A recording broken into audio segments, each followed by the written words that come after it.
Graça e paz a todos, amém? Amém? Glória a Deus, mais uma vez juntos, para refletirmos sobre a palavra do Senhor, e realmente teve muito homem aqui, certo? Era um ambiente propício para a gente arrumar uma areia, uma pedra, um cimento, para virar um concreto, certo? E no dia 29, eu vou estar falando para você, certo? Como casal. Então, convide seus amigos aí, traga seu cônjuge. Se você ainda não casou, também é legal descobrir algumas coisas de forma preventiva. Antes de você entrar nesse ambiente agradável, sensacional, extraordinário, venha descobrir o que é. Porque senão você se casa primeiro e depois diz onde eu entrei no casamento. E para você que já casou, venha descobrir que agora é só chupar essa manga. Porque já era, já casou, já era. Tá certo? Bom, gente, eu quero fazer uma reflexão com vocês aqui, porque eu tenho aprendido que às vezes estamos rotulando determinadas coisas, estamos oferecendo alguns diagnósticos, e me parece que eles, no mínimo, podem ser considerados equivocados, ok? Eu vejo algumas pessoas, por exemplo, dizendo que o casamento tem problema, que a família tem problema, e eu discordo dessa posição. Eu acho que tentar difamar o casamento é algo muito ruim, muito equivocado. Difamar a família é algo muito ruim. O que eu tenho aprendido é que o casamento não tem problema. Quem tem problema é o casal. Que a família não tem problema. Quem tem problema são os componentes. O casamento vai bem, obrigado. Mas algumas mulheres são ruins de engolir. O casamento vai bem, obrigado. Mas tem homem que só a graça do eterno. Então, você quer defamar, defama o homem, mas deixa o casamento limpo. O casamento é bom, certo? O de muita gente é maravilhoso. É porque, normalmente, o sucesso é mais tímido que o fracasso. Então, ninguém sai por aí falando, olha, eu tenho a melhor mulher do mundo. Gasta pouco, come pouco, fala pouco. Faz muito sexo. Se você falar isso, o nego te rouba a mulher, é na verdade. Você fala o quê, rapaz? O ladrão roubou meu cartão de crédito, nem cancelei. Está gastando menos que minha esposa. E você, então, dá uma olhada e observa que o fracasso, ele faz mais barulho que o sucesso. Mas eu posso te garantir que o casamento é uma bênção para aqueles que sabem viver. O casamento, apesar de falar de casal, ele é a união de indivíduos. E se as pessoas têm problemas na sua individualidade, inevitavelmente ela terá dificuldade de estabelecer relacionamentos interpessoais. Então nós estamos aqui para te ajudar, obviamente, e quando eu falo para os outros, eu também me ajudo. Sabe aquela história do Jó? Deus mudou a sorte de Jó quando ele orava pelos seus amigos. Então Deus me dá força para me levar o meu casamento, quando eu estou ajudando você a levar o seu. A misericórdia de Deus, porque eu não tenho vida fácil. Eu sou muito diferente da minha mulher. E minha mulher é muito melhor. Se você acha que minha mulher é ruim, é porque você não me conhece. Eu sou muito pior, sou mal educado. Se eu chegar em casa agora e falar com a minha esposa assim, ó, cheguei, estou nervoso, não quero conversa, minha mulher só vai falar comigo se eu procurá-la para conversar. Agora, se eu chegar em casa agora e minha mulher estiver nervosa e eu for falar com ela, ela falar, eu estou nervosa, eu vou falar, por quê? E ela vai falar, mas eu não quero falar, mas eu quero saber. Fala comigo, fala comigo, fala comigo. Para eu não fazer isso, eu tenho que me controlar, porque eu sou chato. Entendeu? Então, quando eu ajudo você, Deus me ajuda. E eu já estou indo para 29 anos de casado, louvado seja o eterno, com a saúde meio avariada, mas minha mulher nem resfriada fica. Tem uma saúde irritante, mas louvado seja Deus, certo? E nós vamos conversar um pouco. Se você tem uma Bíblia, abra aí Gênesis 37. Vamos dar uma olhadinha, que eu quero fazer uma alusão a esse texto, algumas coisas e comportamentos na nossa família, na nossa casa. E vamos começar no versículo 2, Gênesis 37, verso 2. É a história de José, e eu vou pegar essa história e vou fazer de algumas etapas uma adaptação, uma alusão, uma comparação, certo? Uma aplicação no nosso contexto familiar. Diz assim o verso 2: Este é o relato de Jacó e sua família. Quando José tinha 17 anos, cuidava dos rebanhos de seu pai. Trabalhava com seus meios irmãos, filhos de Bila e Zilpa, mulheres de seu pai, e contava a seu pai algumas coisas erradas que seus irmãos faziam. Olha para mim, porque eu quero começar por aqui. José é o filho mais novo de Jacó. Ele é o que tem menos experiência. Ele é o mais novo no cenário, no pedaço. Ele está ali para aprender com os exemplos dos outros, dos mais velhos, daqueles que já estão vivendo, que já têm mais experiência. E é muito importante nós observarmos que o comportamento daqueles que servem de referência para José não é dos melhores. Seus irmãos, eles não se comportam, eles não agem de forma correta. Seus valores, seus preceitos não são os melhores. Mas vamos observar como José se comporta em meio aos exemplos negativos. Qual é a sua postura mediante a isso? Eu queria que você olhasse e buscasse entender que José é alguém que consegue sobreviver aos comportamentos e aos valores retorcidos, aos valores que estão fora dos moldes. Mas ele está chegando agora, pastor. Ele pode se tornar um produto do meio? Não. Hoje eu recebi a temática do nosso ministério infantil da igreja. Acordei de manhã e vi a postagem da líder do ministério infantil lá do Projeto Recomeçar, e ela escreveu assim: está aqui o tema do ministério infantil de setembro. A vida é da cor que você pinta. E eu achei tão interessante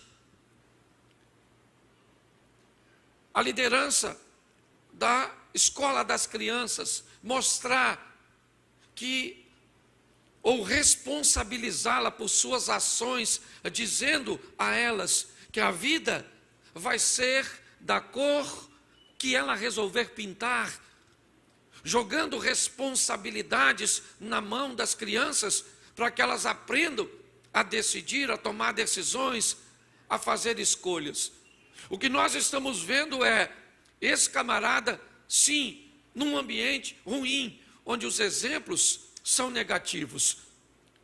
Quando nós olhamos para a nossa casa, para a nossa família, inevitavelmente, nós estamos rodeados de um ambiente extremamente deformador, onde um ambiente onde os valores, os princípios estão totalmente quebrados, distorcidos, sabe? Atrofiados. Mas nós olhamos para José. Quem é esse cara? Ele é um cara que consegue sobreviver. Porque eu preciso sobreviver às crises, mesmo numa sociedade totalmente envolvida no divórcio. Eu preciso ser um bom marido, um bom pai, um bom filho, mesmo num ambiente onde nós olhamos e vemos os exemplos extremamente negativos. Nós saímos de uma sociedade sólida, compacta, e muitas vezes de uma solidez até que as transformavam em inflexíveis para uma realidade líquida, que busca não resolver, mas sim se adaptar, onde tudo é relativo, onde os exemplos são negativos em quase todos os ambientes que vamos. Vamos aos shopping centers, o que é que nossa família enxerga nos shoppings? Não vamos sair, vamos assistir uma série, o que é que meus filhos olham numa série? Se você tem filho pequeno, provavelmente, em alguns momentos, você pede ele para fechar os olhinhos. Estamos envolvidos num ambiente extremamente deformador e negativo, o ambiente que José estava. Mas eu quero que você entenda como esse cara sai desse ambiente. Como? Como você pode sair, minha querida irmã, de um ambiente onde o pensamento feminino tem se tornado, né, ou caminhado para essa esfera que nós vemos? Como eu vou me comportar e aprender a ser um homem flexível, amável, bondoso, sensível e macho? Porque me parece que o homem pensa que ser sensível, lavar uma louça, botar uma roupinha numa máquina, vá lavar um banheiro, não é coisa de macho. Menino, se lavar um banheiro vai deixar você fêmea, não lava. Aliás, não vai nem tomar banho, porque lá dentro pode ter um armário. Você está rindo? Certo?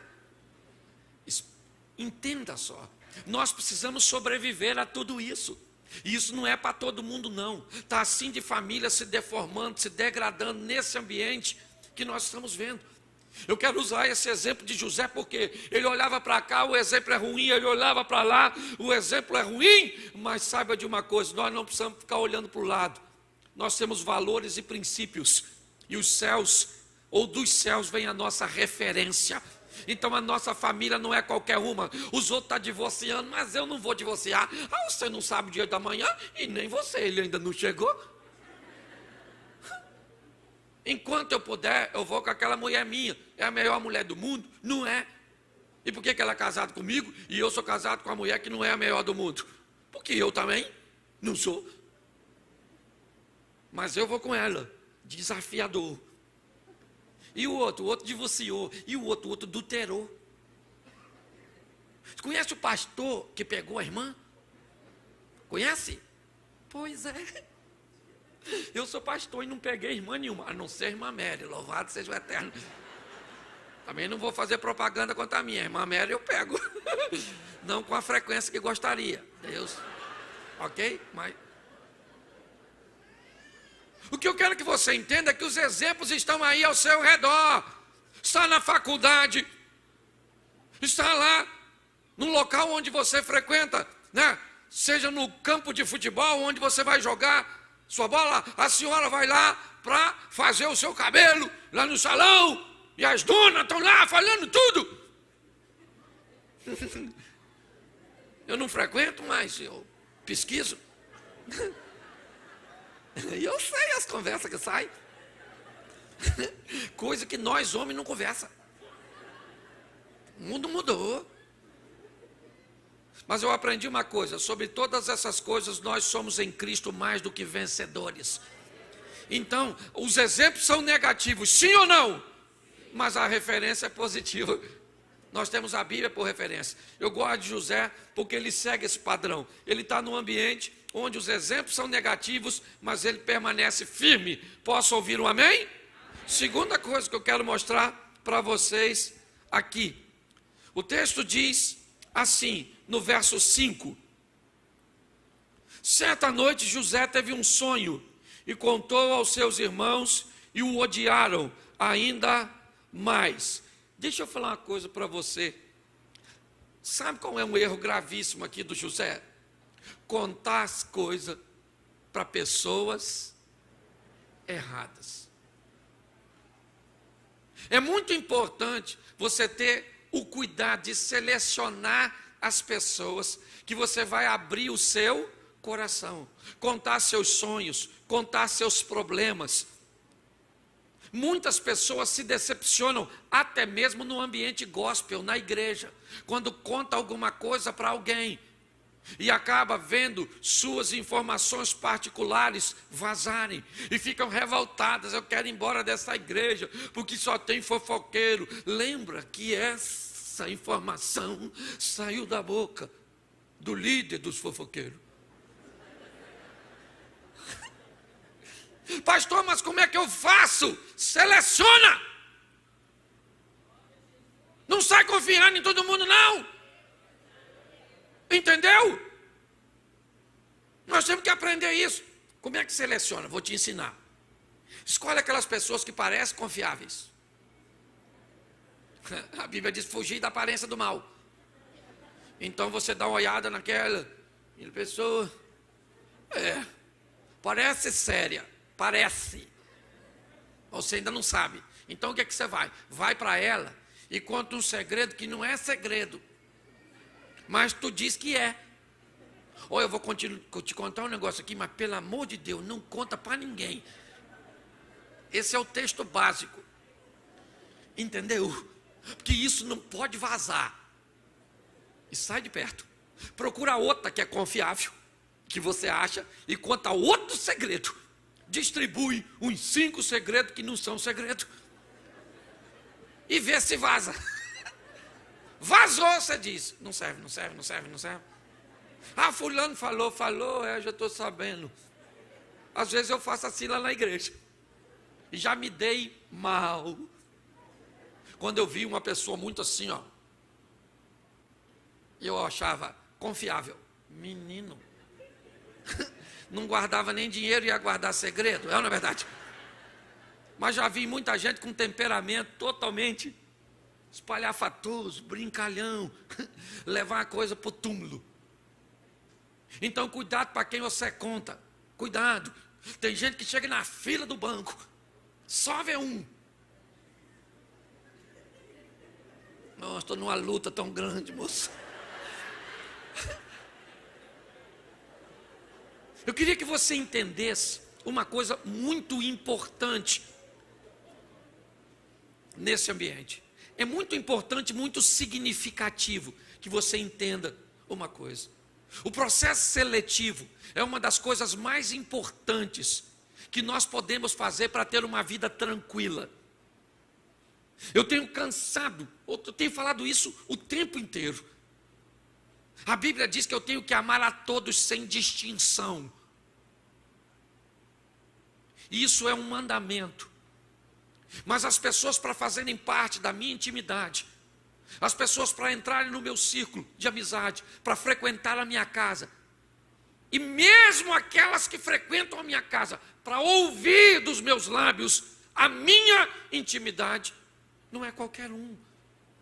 Muitas famílias perecem por essa situação. Abrir o seu coração para qualquer um. Falar de seus sonhos para pessoas invejosas. Expor as suas expectativas. Quando nós olhamos para mim, esse é um exemplo de José. Enquanto eu peguei o outro para usar de forma positiva, eu quero pegar esse para usar de forma negativa. Cuidado para você não contar as coisas para pessoas erradas. Aprenda a fazer esse processo de seleção, porque isso pode te ajudar e muito a diminuir os seus aborrecimentos. Você quer ver? Quem aqui já se aborreceu por ter contado algo para uma pessoa errada? Levante a mão, por favor. Quase todo mundo. Quem aqui levou sempre porque presta atenção. Ah, pastor, eu não conto nada para ninguém. Vai ficar doente. Contar as coisas, abrir o coração, falar daquelas coisas que te ferem, te machucam, te prejudicam, é sadio ou não? É. Quem não conta nada para ninguém, pode observar, acaba enfrentando uma úlcera, uma gastrite, um câncer, uma depressão, ou no mínimo, uma visão pessimista. Então, eu não estou aqui para levar você para os extremos, eu estou aqui para equilibrar você. Você precisa achar uma pessoa, certo? Que você possa, e que você viu nela um nível de confiança, para abrir o seu coração. Mas você não pode sair falando de sua intimidade para todo mundo, porque isso, inevitavelmente, vai te trazer prejuízo. Foi isso que aconteceu com José. Falou, né, de seus sonhos com quem não devia. Deixa eu falar uma coisa para você. Sonho, sabe para quem você conta? Para sonhador. Eu aprendi isso. Eu vou identificando essas pessoas que não tem nada, mas acham que vai ter tudo. Essa pessoa que olha para o amanhã e diz: rapaz, eu vou conquistar, eu vou fazer, eu vou trabalhar, eu vou estudar, eu vou passar, eu vou casar, eu vou morar em tal lugar. Eu gosto de sonhador. Eu só costumo descobrir se o cara sonha ou tem delírio. Por quê? Porque o sonhador, ele tem compromisso com o que ele quer. O que delira, ele só quer. Entendeu? Eu quero ser médico. Menino, quer ser médico? Nossa, qual a especialidade? Eu gostaria de trabalhar com criança. Oh, meu Deus, quer ser pediatra? Que fantástico. Isso, mas só tem um problema, pastor. Eu não gosto de estudar. O cara falou isso comigo uma vez. Eu falei: você é louco? Ele disse: louco não, porque a Bíblia diz que Deus pode todas as coisas. Ainda botou meu Deus no rolo. Arrolou meu Deus na decisão. Eu falei: rapaz, sabe que você tem razão? Deus pode todas as coisas, até fazer você virar médico sem estudar. Aí ele me perguntou: pode? Logo descobri que minha fé era maior que a dele. E eu disse para ele: eu vou orar para você ser médico sem estudar. Ele, confuso. Botei a mão no santo e falei para ele: Senhor, esse menino quer ser médico, uma boa profissão, mas não quer estudar. E disse que o Senhor pode fazer isso. Leva ele para a Amazônia, bota ele numa tribo indígena, promove ele a pajé e vai fazer medicina alternativa, você pode chamar assim.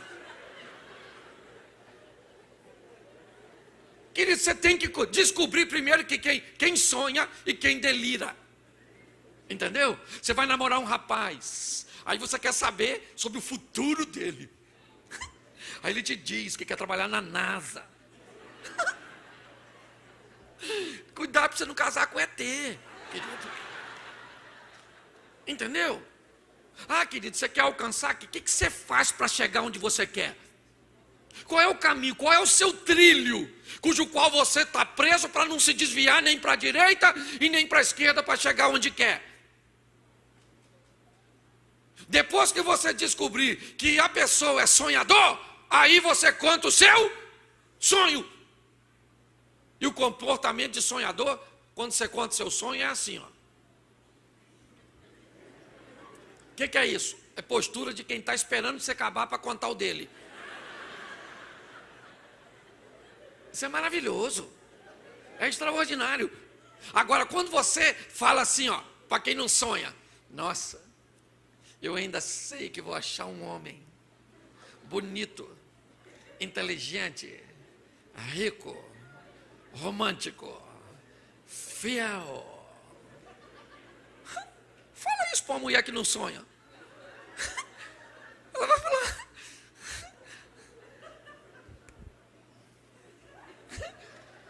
bota um aparelhinho aí para ver se essa temperatura não está. Menina, esse homem não existe. Ele nasceu morto. Certo? Agora, quando você conta para sonhador, o sonhador fica doido. Quando você acaba de falar um discurso desse, a outra menina fala, menina, como é que é esse homem aqui? Que eu também quero a mesma coisa, só quero saber se você quer louro ou moreno. Entendeu? Agora, o que acontece? As pessoas estão falando e conversando com gente errada. E quando você tem gente errada, o que esses camaradas fazem com José? É o próximo passo da minha mensagem. Eles fazem o quê? Você lembra o que os irmãos fazem com José? Eles fazem o quê? Eles fazem o quê? Vendem. É isso? Vendem para uma caravana de ismaelitas que está indo para o Egito. É isso? Você sabe por que José foi vendido? Sabe por quê? Porque a mente dele não cabia no meio dos irmãos dele. Você quer mudar de vida com a mente que você tem, mas continua vivendo no meio de cabeça de bagre. Mude sua mente. Estou com uma pulseira aqui, a campanha do nosso ano da igreja. Mude, Romanos, certo? Mude sua mente, mude sua vida. José vai sair de perto dos irmãos, por quê? Quem tirou José de lá? Quem tirou? Deus. No meio daquelas pessoas, sabe a mudança de mente, a transformação, isso. Transformai-vos pela renovação da vossa mente, para que você descubra qual é a boa, perfeita e agradável vontade de Deus. José sai do meio dos seus irmãos, eles sonham, sim ou não? Sim ou não? Não. Eles são invejosos, sim ou não? Eles têm comportamento ruim, sim ou não? Então, como é que vai crescer nesse ambiente? Nossas referências têm que mudar. Hoje muitas pessoas, pastor, os casamentos são muito difíceis. Tá bom, fala para mim, casamento é difícil? Então tá bom. O de quem que é difícil? Não, o da amiga que trabalha comigo. Não, o da minha irmã. Não, o do meu irmão. Não, o da vizinha. Tu só tem exemplo ruim de casamento? O seu mundo é rodeado de exemplos negativos? Então está na hora de você mudar de mundo. Porque eu posso te citar pelo menos aqui uns 50 casais de alta performance que vivem casamento de forma extraordinária, matando no peito, entregando bola redondinha, enfrentando a adversidade como qualquer um, mas com maturidade, com respeito, com cumplicidade, com companheirismo e muito mais do que isso, com Deus no meio do casamento. Mas sabe qual é o problema? Às vezes você só está perto das pessoas problemáticas. Cadê fulana? Está traindo o marido. E a outra ali, menino, o marido dela deu uma surra nela ontem. E a outra ali, tem gente que vem falar, eu já falei isso aqui diversas vezes, tem gente que conta a sua vida para mim, no gabinete, parece assim, um filme de terror. Eu nem durmo naquela noite. Eu vou para casa apavorado. Minha mulher fala, o que foi? Eu falei, saí de um gabinete agora, menina. The Walking Dead. Um negócio. Já tem vezes que eu entro num gabinete e não é um filme de terror, sabe? É assim um drama. Aí eu chego em casa chorando.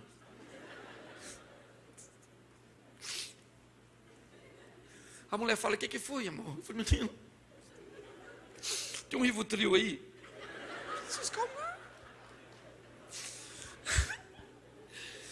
Aquela mulher sofre demais.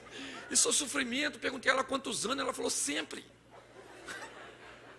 Então ela não tem vida, ela tem uma saga. Entendeu? Mas às vezes eu chego lá, saio do gabinete com um cara da ficção científica. Aí eu saio, gravidade zero. Falei, esse maluco fumou o quê, irmão? Chego em casa zen, assim, achando que posso ser tudo sem fazer nada. Sim. Mas tem uns gabinetes maneiros, da gente da aventura. Eu gosto dos aventureiros, românticos. Porque a nossa história tem que ter uma bela para conquistar, uma guerra para lutar e uma aventura para viver. Aí eles entram, pastor, quase separei semana passada, e quase fui assaltado mês passado, e não fui assaltado, não separei, meu filho está aí, retornando, e aí eu vou assim, isso aí, maluco, vamos embora. É o Indiana Jones da vida. Você está rindo, mas é sério. Você tem que mudar suas companhias, está ruim demais. Arruma alguém com casamento muito bom, aí sabe o que você fala? Nem conheço, pastor. Então morre. Sucumbe. Só conhece gente endividada, mulher que está apanhando, gente que está divorciando, filho maluco. E cuidado que você pode estar rindo de tudo. O que é mais legal de tudo isso?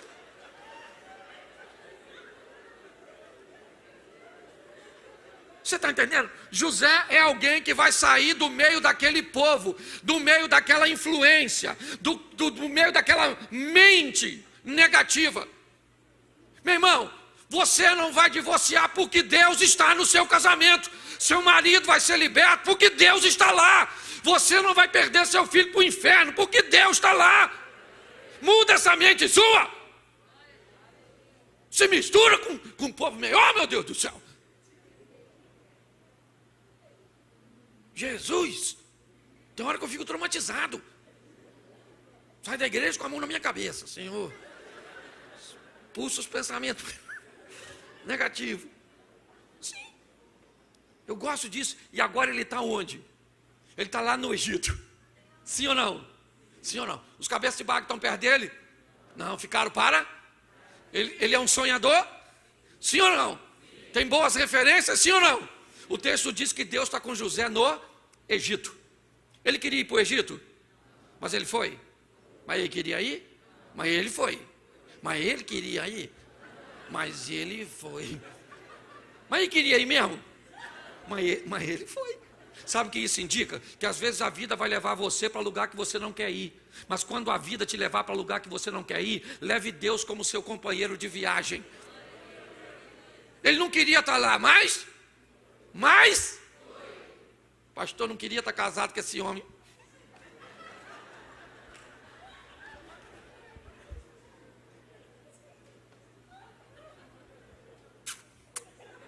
Quem foi que fez isso, maluca?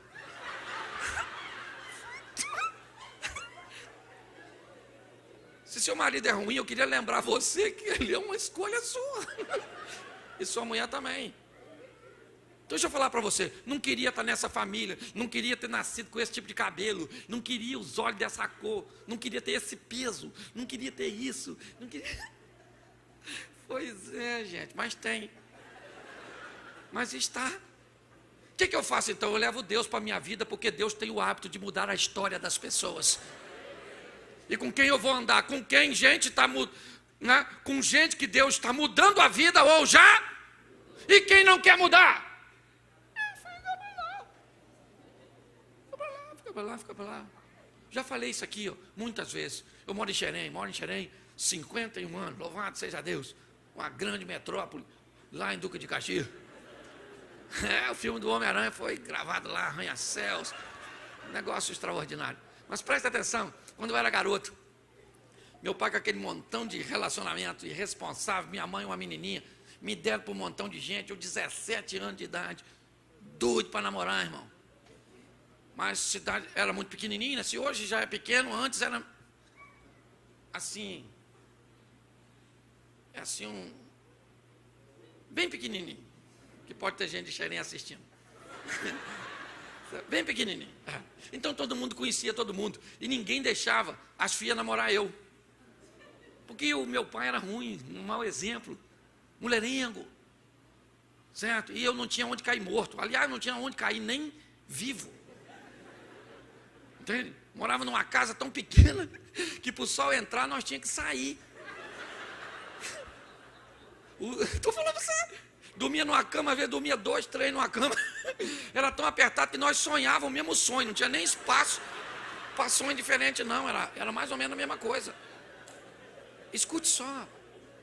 E sabe o que as pessoas falavam? Esse menino não vai chegar em lugar? Isso não vai dar para nada. Nada. Não vai prestar. Porque fui treinado num ambiente ruim. Pois é, eu doido para namorar, as mães não deixavam as meninas namorar comigo, eu beijava espelho, já falei isso aqui. Aliás, quem aqui já beijou espelho? Levanta a mão. Aí um ali, o outro lá, esse beijava mesmo, beijava, de olho aberto para sentir a emoção. Isso era algo extraordinário. Deixa eu falar uma coisa para você. Olhe para mim aqui, você pode rir, mas não perca. Tem gente que acha, nossa, isso não é uma pregação. Só se você pegar só isso. Eu queria que você pregasse o preceito, o conceito. É isso. O tempo passou, eu continuo morando em Xerém. Sabe quem entrou na minha vida em 1992? Deus. Me chamando para uma trajetória totalmente oposta a tudo aquilo que as pessoas falavam a meu respeito. Sabe o que eu falei? Sim. Sabe o que aconteceu? Ele mudou minha vida. Sabe qual é o maior barato? É que hoje eu ainda moro em Xerém. E de vez em quando, com quem eu encontro? Com as mulheres. Às vezes acompanhada da mãe que não deixou ela me namorar. E aí passo eu, com minha loura. Querido. Passo perto, abro o vidro do veículo. Olho para aquela irmã e digo, louvado seja Deus, querida, a paz do Senhor. Fala a paz do Senhor com ela, minha lindona aí. Fala. Deixa eu falar uma coisa para você, coloque Deus no controle da sua vida, que as pessoas vão ter que engolir o que disseram a seu respeito, a respeito da sua casa e da sua família. Nós temos que aprender. Quando nós olhamos para José, o que nós vemos? Nós vemos alguém, olha só, sobrevivendo num ambiente hostil. O que era a casa de Potifar? Era um ambiente hostil, sim ou não? Sim. Para ele, sim.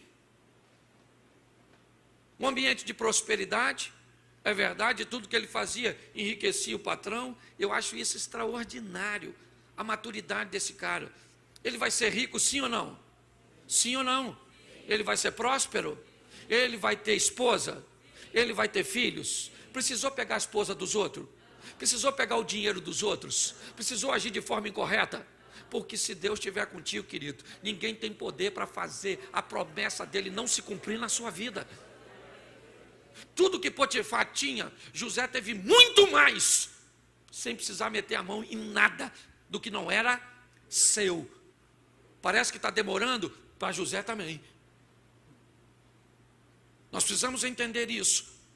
Nem sempre as coisas acontecerão no nosso modelo, e agora vai ficar pior. Por quê? Porque ele sai da casa de Potifar e vai para a prisão. Agora José vai ter que lidar com a injustiça. Ele fez alguma coisa para estar na prisão? Sim ou não? Mas ele foi para a prisão? Foi ou não? Foi. Preste atenção. A casa de José, lá na casa de José com Jacó, filhinho amado, ele estava bem, sim ou não? Sim ou não? Sim. Sim. Quando ele sai de lá e é vendido como escravo para os ismaelitas, está bem ou não? Não. Agora ele é um? Preste atenção.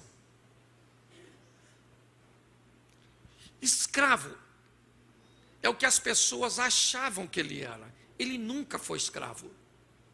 José não tinha comportamento de escravo. José não se limitava a fazer apenas o que o escravo fazia.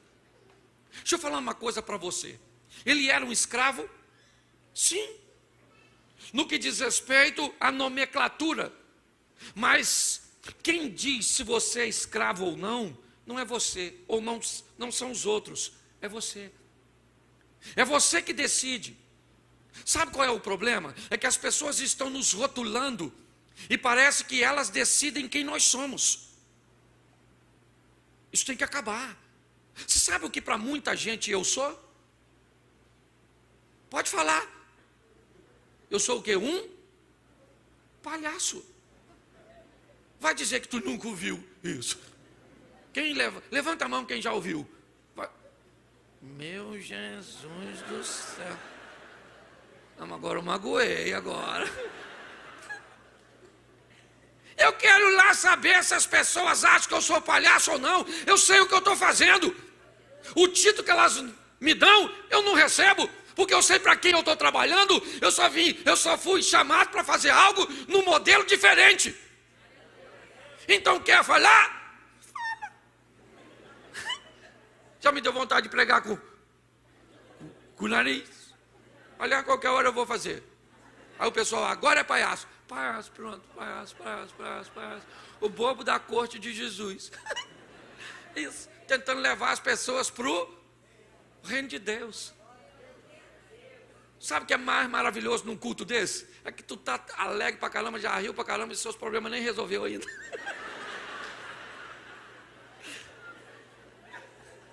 Só em ajudar você a se livrar daquelas perturbações, aquelas que estão lá na sua casa, entendeu? Mãe do seu marido, aquelas, isso é extraordinário. Olhe para mim. José era escravo? Para ele, nunca foi. Ele era livre para fazer o que ele achava que devia. Mas agora, ele vai para presta atenção, na casa de Jacó era bom, na mão dos ismaelitas ruim, na casa de Potifar melhorou, na prisão piorou. O que é isso? Isso é vida, casamento, família. Tem época que está tudo bem, louvado seja Deus. Tem época, menino, o diabo nem vai lá na casa da gente. Se ele for, está arriscado nós entrar nele, de tão ruim que fica. Mas ninguém vive a vida inteira no tudo bom, e ninguém vive a vida inteira no tudo ruim, senão tem alguma coisa de errado. Bom o tempo inteiro. Conhece alguém? Eu não conheço. Ruim o tempo inteiro, conhece? Conheço bastante. Você está rindo, mas é sério, sabe? A vida é assim, tem hora que está bom, tudo certinho, está tudo dando certo, louvado seja Deus, pelo menos para mim e para a maioria das pessoas. E agora? Agora ficou ruim. O Zé foi para a prisão. O que ele fez? Ele fez nada. Ele só resolveu ser fiel. E agora nós vamos ver que esse camarada vai viver um ambiente de injustiça. Sim ou não? Sim ou não? Sim. Olha só. Nem sempre a vida vai ser justa. Nem sempre ela vai ser. Mas presta atenção no que diz o profeta. Eu bem sei o pensamento que tenho a respeito de vós, são pensamento de paz e não de mal, para dar a vocês um fim que vocês desejam ter. Nossa vida está nas mãos de Deus, sim ou não? Então tudo está parecendo injustiça, é um complô, estão falando que você não fez, te colocaram nessa situação, fica quietinho, porque aquele que há de vir virá e não tardará. O Senhor vai se levantar a nosso favor. É isso que nós estamos vendo aqui. Agora ele está lá na prisão, sim ou não? Sim. Por quê? Porque preste atenção, onde é que está o cara que vai tirar José da prisão? Onde ele está? Mas no presente momento, na prisão. O cara que vai tirar José da prisão, ele é prisioneiro junto com ele. Olha que loucura. Pastor, o que você está querendo dizer? Que às vezes nos lugares mais difíceis da sua vida, você vai encontrar pessoas e conexões que vão te levar para uma fase extraordinária. Quem mudou a vida de José não estava na sua casa. Quem mudou a vida de José não estava na caravana de ismaelitas. Quem mudou a vida de José não estava na casa de Potifar, estava na prisão. Você está sofrendo hoje? Abra seus olhos, porque nesse sofrimento tem uma situação, tem alguém que vai levar você e vai dar a oportunidade de você viver o que nunca viveu com Deus. Pare de reclamar e aproveite a oportunidade. Agora, José está na prisão e o copeiro saiu. José, antes do copeiro sair, o que José falou? Ô copeiro, fala lá pro faraó que eu não agarrei a mulher do do Potifar, não, pô. É maluca, doidona. Não peguei porque não quis. José queria sair da prisão, sim ou não? Mas ele queria sair da casa do Potifar? Porque lá era... E quando está bom nós não queremos? E quando está ruim? E quando a vida fica muito difícil para nós? É quando está tudo bom ou quando está tudo ruim? Quando está tudo bom. Por quê? Porque quem está no bom se prende ao bom e vai se privar de viver o extraordinário. Não se contente com o bom. Às vezes o ruim é necessário para levar você como uma mola para uma próxima fase da sua vida que o bom nunca te levaria. O bom te leva para a mediocridade. O ruim te leva para um ambiente de mudança, de transformação de mente, de mindset, de uma mudança extraordinária. Quando nós olhamos para isso, o que vemos? O copeiro saiu e o José falou o quê? Fala lá, copeiro. O copeiro falou? Não, esqueceu do Zé. Até que o faraó sonhou. E quem é que interpretou? E quem é que lembrou do José? O camarada ingrato, que esqueceu dele. Não, querido. Ele lembrou na hora certa. Pare de achar que as pessoas têm que te ajudar porque vocês ajudaram ela. Não ajude pessoas para ser recompensado por elas. Faça para Deus, porque Deus não esquece de ninguém, porque o seu nome está gravado na mão dele. Pode uma mãe se esquecer de um filho que amamenta? Pode, mas o Senhor jamais se esquecerá de nós. Agora José está lá. E para mim, essa mensagem se encerra com uma das coisas mais extraordinárias da caminhada de José e também da nossa família. Um pedágio obrigatório na estrada dos relacionamentos longos e salutares, chamado perdão. Se você quer viver uma vida saudável e longa, relacionamentos sadios, aprenda a perdoar. Não deixe seu coração azedar. Agora os irmãos de José vêm fazer compra no Egito e o José está lá, Zefané de Paneia, bonitão, pintadão assim, eu acho maneiro. E os irmãos do Zé, sacolinha fazer compra. E o Zé só. O texto diz que os irmãos não conheceram o Zé, mas o Zé conheceram os irmãos. Porque as pessoas vão olhar para você e vão dizer, é ela mesmo, ela. Menina, está mudada. Emagreceu, rejuvenesceu, casou. Jesus. O que ela fez? Deu dinheiro para quem? As pessoas têm que olhar para você. É maneiro isso. As pessoas olharem e falar assim, milicia está onde está não. Já ouviu isso? Eu acho mó barato. Quando alguém fala isso comigo, eu falo, reclama na administração. Mas vai lá e fala com o Eterno, eu não concordo dele estar lá. Quero lá saber se você concorda ou não concorda. Esse dia me perguntaram, o senhor acha, pastor, que é justo o que Deus faz na sua vida? Eu falei, nem pergunta, porque vai ver que ele está distraído quando está fazendo.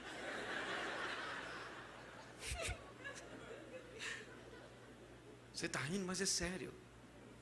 Esse camarada, agora, sabe o que ele vai fazer? Mediante a tudo aquilo que ele viveu. Olha a posição que ele está. Eu queria que você olhasse para a sua casa, para a sua família hoje. E trilhasse esse caminho que eu te dei, desde o momento dos exemplos negativos dos irmãos de José. Até o aprendizado que recebemos de nunca falar de nossos sonhos e de nossas intimidades para as pessoas erradas. Entender com toda a força que pudermos, que às vezes para mudar de vida, vamos ter que mudar o nosso círculo de amizade, sair do meio de mentes pequenas, que sequer são capazes de sonhar. Entendemos que vamos, em muitas situações, estar num ambiente, ou vivendo histórias, de altos e baixos. Assim é o casamento. Tem hora que parece tudo magnífico, parece que o Cupido resolveu, né, jogar uma flecha em tu. Mas de vez em quando é você que está atacando uma flecha no Cupido. Some daqui, infeliz. É assim. A vida é desse jeito. sabe? Entender que nos lugares ruins e nas situações mais adversas pode florescer para nós o que nunca floresceu em nenhum outro ambiente. E entender que o perdão, você tem que perdoar. Ah, pastor, eu não confio mais do mesmo jeito que era antes. Eu entendo, mas perdoa. Libere-se disso.